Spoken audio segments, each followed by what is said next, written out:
৬২তম মহান শিক্ষক দিবস উপলক্ষে ফটিকরায় নজরুল কলাক্ষেত্রে মন্ত্রী সুধাংশু দাসের উদ্যোগে শিক্ষক দিবস উদযাপন করা হয় ও গুণী শিক্ষক শিক্ষিকাদের সংবর্ধনা জ্ঞাপন অনুষ্ঠানের আয়োজন করা হয়।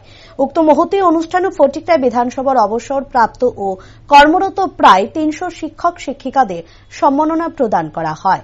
অনুষ্ঠানে উপস্থিত ছিলেন মন্ত্রী সুধাংশু দাস, ঊনকোটি জেলার সভাধিপতি অমলেন্দু দাস, কুমারঘাট পঞ্চায়েত সমিতির চেয়ারম্যান সুমতি দাস সহ অন্যান্য অতিথিরা।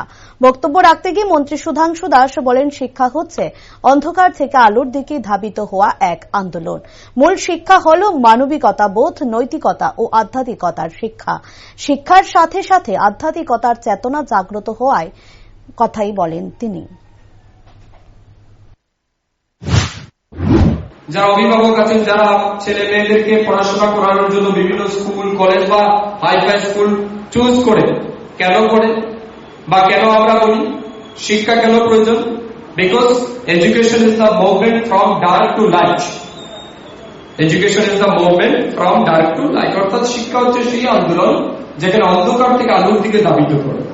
এই কারণে আমরা উন্নত শিক্ষা কেন্দ্র আমরা চাই ছেলে মেয়েদের জন্য।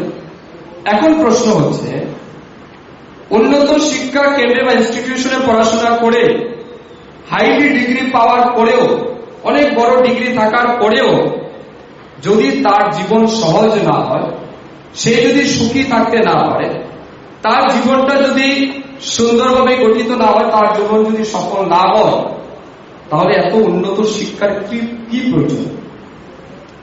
আজকের যারা প্রজন্ম আছে, বর্তমান যারা শিক্ষক হিসাবে শিক্ষকতার কাজ করেন, আমার মনে হয় তাদেরকে সেই শিক্ষাটা আমাদেরকে দিতে হবে। কোন শিক্ষা? ওই যে মানবিক মূল্যবোধ, নৈতিকতা আর আধ্যাত্মিক চেতনার শিক্ষাটা দরকার।